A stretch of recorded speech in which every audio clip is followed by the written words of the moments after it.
Hello. അപ്പൊ ഇന്നിന് നമ്മൾ എടുക്കാൻ പോകുന്നത് ചെറിയൊരു ടോപ്പിക്കുമാണ്, എന്നാൽ എക്സാമിന് ഏറ്റവും ഇമ്പോർട്ടന്റ് ആയിട്ടുള്ള ഒരു ഭാഗം കൂടിയാണ്. പൊതുവെ എല്ലാ എക്സാമിനും ഈ ഒരു ചോദ്യം ചോദിക്കും ചെയ്യും.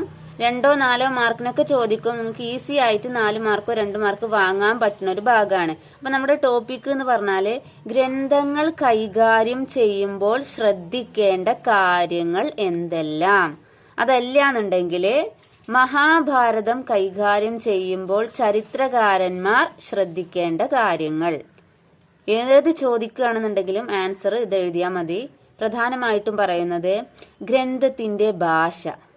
ഏത് ഭാഷയിലാണ് ആ ഗ്രന്ഥം രചിച്ചിട്ടുള്ളത്?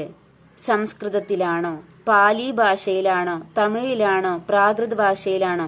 ഏത് ഭാഷയിലാണ് ആ ഗ്രന്ഥം രചിച്ചിട്ടുള്ളത്? അതാദ്യം പരിശോധിക്കും. രണ്ടാമതായിട്ട് പറയുന്നത് ഗ്രന്ഥങ്ങൾ ഏത് തരത്തിൽപ്പെട്ടവയാണ്. അതായത് അത് മന്ത്രങ്ങളാണോ അതുമല്ലാന്നുണ്ടെങ്കിൽ കഥകളാണോ എന്നൊക്കെ പരിശോധിക്കും. മൂന്നാമതായിട്ട് ഗ്രന്ഥകർത്താക്കളെ കുറിച്ച് അന്വേഷിക്കും.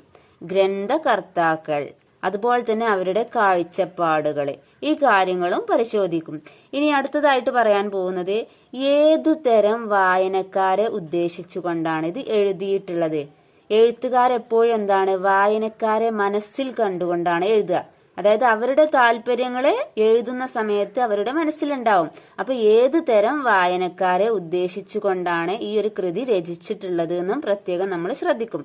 ഇനി അടുത്തത് എന്ന് പറഞ്ഞാല് ഈ ഗ്രന്ഥം രചിച്ചിട്ടുള്ള കാലം, അതുപോലെ തന്നെ സ്ഥലം, ഈ 2 കാര്യങ്ങൾ കൂടി പരിശോധിക്കും. അപ്പൊ ഇത്രയാണ് ഒരു ഗ്രന്ഥം കൈകാര്യം ചെയ്യുമ്പോൾ ശ്രദ്ധിക്കേണ്ട കാര്യങ്ങൾ.